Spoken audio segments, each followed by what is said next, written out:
On that note, let's talk about three guys we've talked about before. I have no idea two of their names, but there's two guys, and they bookend this other character, and the character's name is Joel Webbon. Now, I get people, again, this is something that I received in an email. They'll send me this stuff and say, hey, have you heard this stuff? This is crazy. This is ridiculous. This is wild stuff. You need to check this out. And so this was a clip from Right Wing Watch. Again, a longer clip. Thankfully, there was more to it, of these three guys, and they're talking about how to. They said, there's we got all these Christian churches out here. We got all these Christian churches all over the place. So he said, there's 50 some odd thousand of these Christian churches, and they don't do things the way we do things. And he said, we could spend our time proselytizing, and we could spend our time teaching, and we could spend our time trying to convince them to follow the right way, to follow right doctrine, whatever that happens to mean. We could spend all of our time and our energy trying to corral all these people and round them up and get them to live the correct Christian life, right? According to the correct Christian teachings, according to our theology is what it boils down to. But they said, why bother? Why bother? Let's just have the government, Donald Trump, I think they call him the magistrate, and one fellow says the king. But let's just have Donald Trump, the Trump administration, the government, step forward and say, we're taking that, and we're taking that, and we're taking that, and we're taking that. We're going to take these 50 some odd thousand churches and all of their properties and everything that they own. We're going to take it because we deem you to be apostates. We deem you to be not of God. And they mentioned Bishop Buddy in her sermon to the congregation that was gathered for around Donald Trump's inauguration at the National Cathedral in Washington. And they said, Donald Trump and J.D. Vance should have just stood up and said, shush, this is not of God. Go and sit down. And they said it a different way, but I refuse to sink to their level. Go and sit down. This is not of God. And that would be within the magistrate's prerogative. And the magistrate could indeed, historically speaking, we've seen it. It's been something that the magistrate could do to step in and to take churches who aren't teaching according to the theology we present, the theology we subscribe to. So these guys, these three fellas, are all nodding in agreement. Oh, yes, absolutely. They're nodding in agreement that there shouldn't be a separation between church and state. And as a matter of fact, they're saying that they would love to see the state step over that line and seize churches that they believe to be apostates, that they believe to be heretical. And those churches, by the way, I believe the Episcopalian Church would be one. The Episcopal Church would be one of them, because they actually, when they talked about Bishop Buddy, they sort of seethed Episcopal. But churches that fly the gay pride flag, fly the LGBTQ plus flag, churches that have female ministers, female clergy, churches that are inclusive, they got to go. We don't have time to teach them right theology, so the government just needs to step in and take them.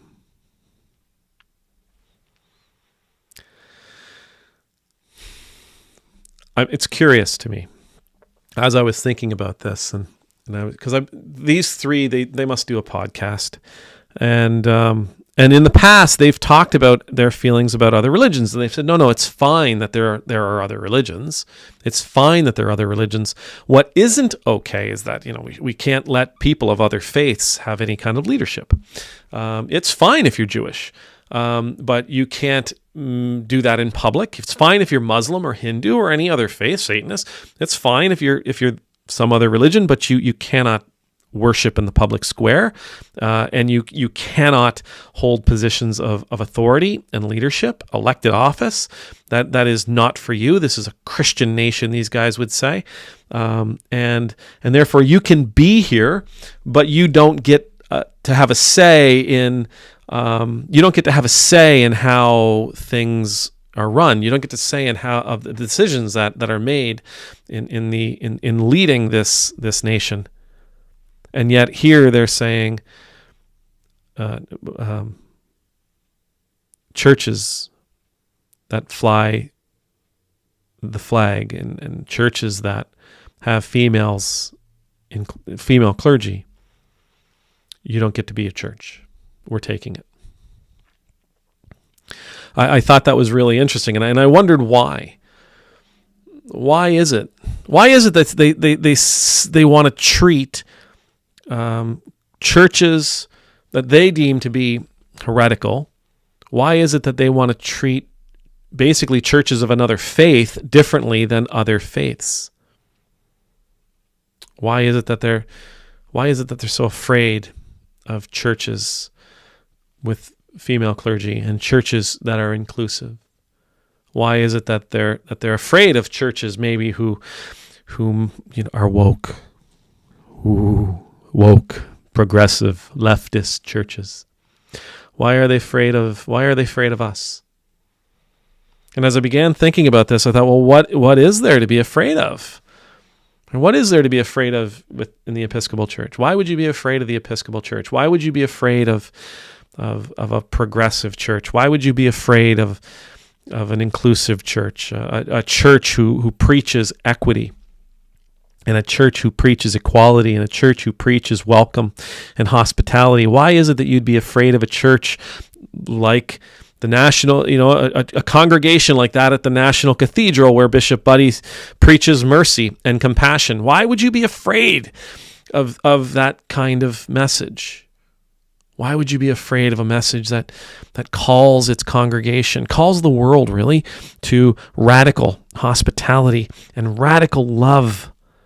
Why would you be afraid? Why would you need to shut them down? Why would you need the government to step in and seize those properties, their assets, and effectively put them out of business? Why would you need to see them destroyed? And then it occurred to me, because the message they're sharing is the Christian message.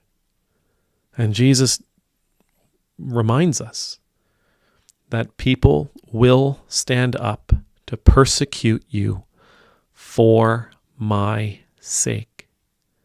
People will try to persecute those who preach, those who teach, those who live out the message that is inclusivity, and the message that is progressive, the message that does call us to be radical in loving our neighbors and providing for our neighbors and extending hospitality to our neighbors and to our families and to the stranger.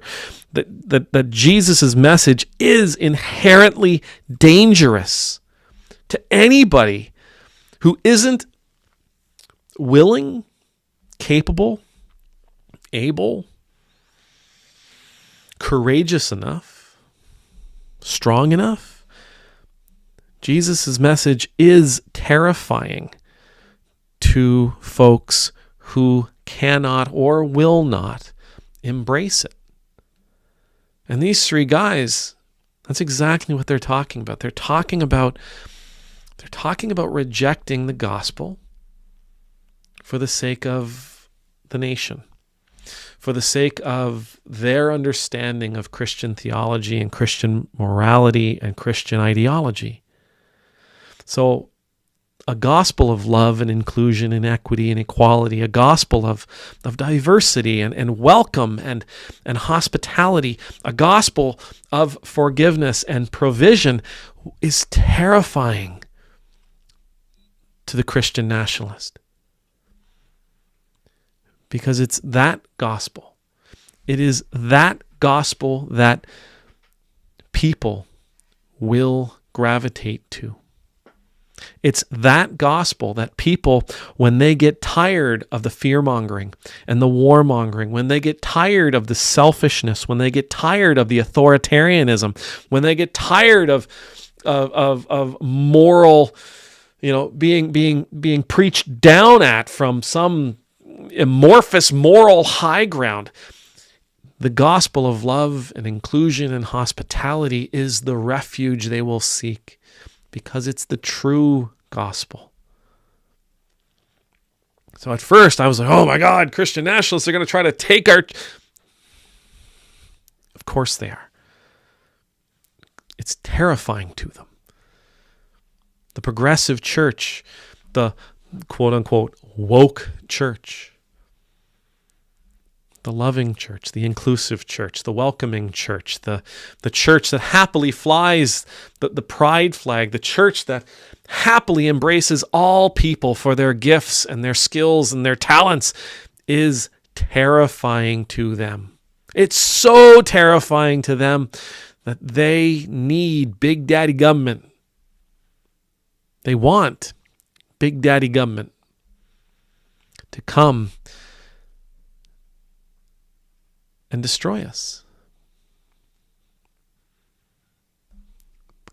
The thing that people like this fail to understand is that when the powers that be, however it may have occurred, have attacked and persecuted the gospel, the purveyors of the true gospel. Yeah, there was pain. Yeah, there was suffering. Yes, there was a lot of change. And yes, that gospel